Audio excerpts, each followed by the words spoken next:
Good afternoon. This is Cesar Delgado from Back Roads of Illinois podcast with Sam Hudson out of Brimfield, Illinois today from Corn Belt.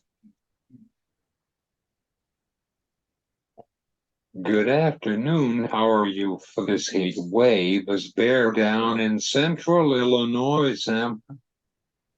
I'm doing good. Better off inside here this afternoon. Heat index 120, 130 degrees here this afternoon. I think crop tour participants are getting a good taste of it, and I think the market's wondering about if it still could have an impact here on crops.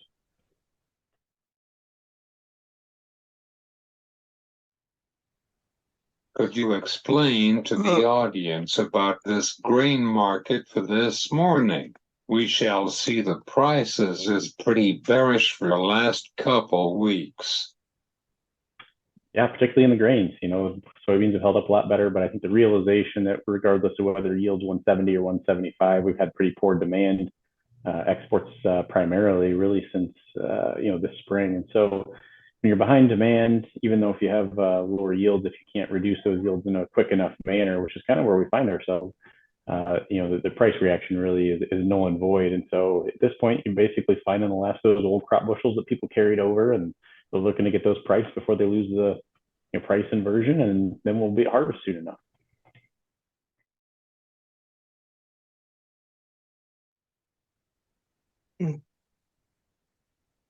How are the weather in Illinois?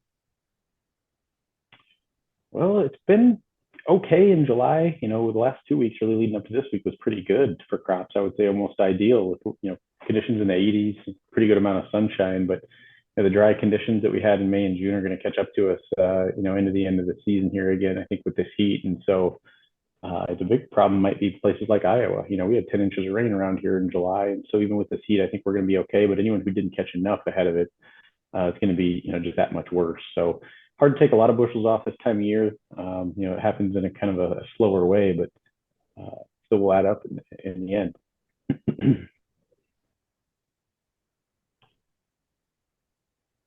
Yeah, it is.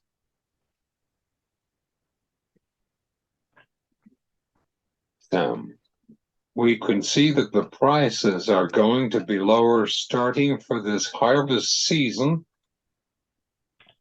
At least for now, but I think something that's going to keep guys from selling is their insurance guarantee. And I think if you get corn under 470, 475, I think it's going to be hard to keep it down. But once you get past October, anything can happen. If we don't have a bad South American crop, we have to keep tabs on our demand. If it's still low, we're going to have to go lower to find that export demand next spring.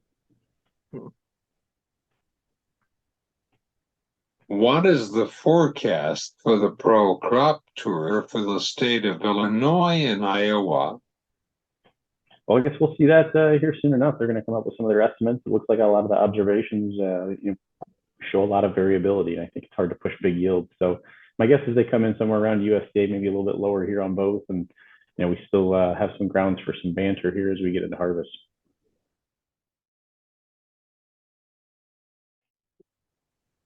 How are things in the livestock market and hog markets? They've been a little bit slower in the livestock. I mean, cash trade kind of leveled off, and that's allowed futures to sell off a little bit. But we still got to trade above futures prices, and I think with that being said, it's gonna be hard to really break things long term.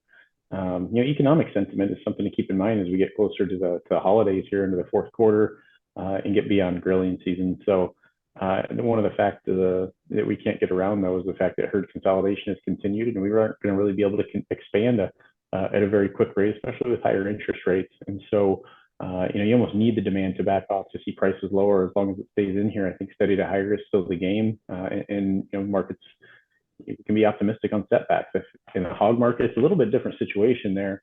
Exports have been pretty solid. I think they'll continue to be, but our pace of being able to restock is a lot faster there, and so could have a little bit more volatility, and see what happens just the same here into the third and fourth quarter.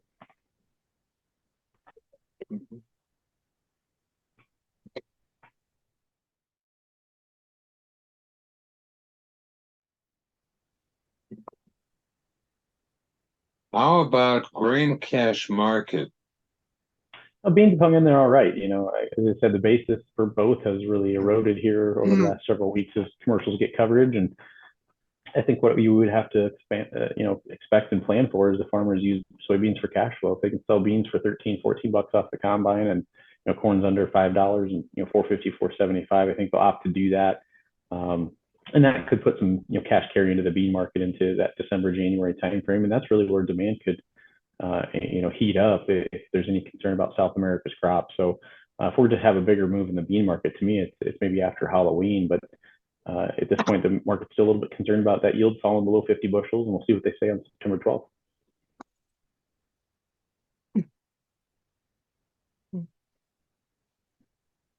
Finally, when are you going to see the yields from Pro Crop Tour and USDA's matchup for your views? No, they're going to advertise their number here at the end of the week. As I mentioned, I think they'll come in probably slightly below where USDA is now. And keep in mind, these surveys still, kind of assume normal weather from here on out. If we continue to have dry weather into the end of August into early September, right before harvest, you're going to nip yields a little bit, particularly in soybeans. And so, we still have to take all this with a grain of salt, but it's interesting to see some of those observations. And again, the theme I think is really the fact that variation. If you have that, it's hard to push, big yields. And 175, is still, pretty high up there in terms of historical averages for production. Would you like to go to have any advice on the yields to the farmers in central Illinois? Well, again, you're going to see a lot of variability. I think if you can get some early bids with some dry corn, then take advantage of it. Get that stuff moved off the combine, forget putting it in the bin if the market isn't really paying you to do that.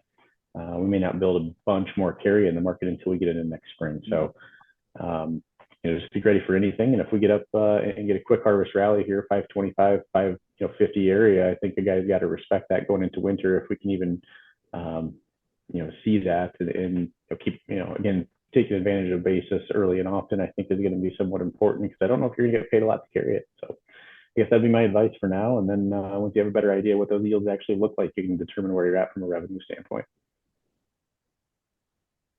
Thanks for coming along with us for this afternoon, my friend. Thanks, Cesar. Always a pleasure, buddy.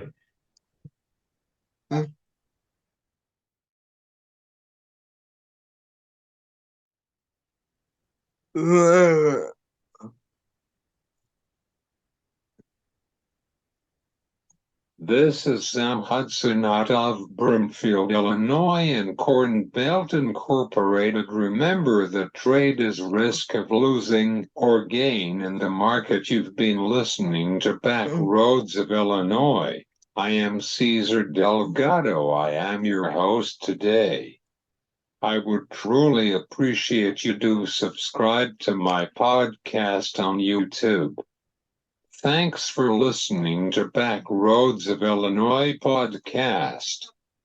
Have a great day.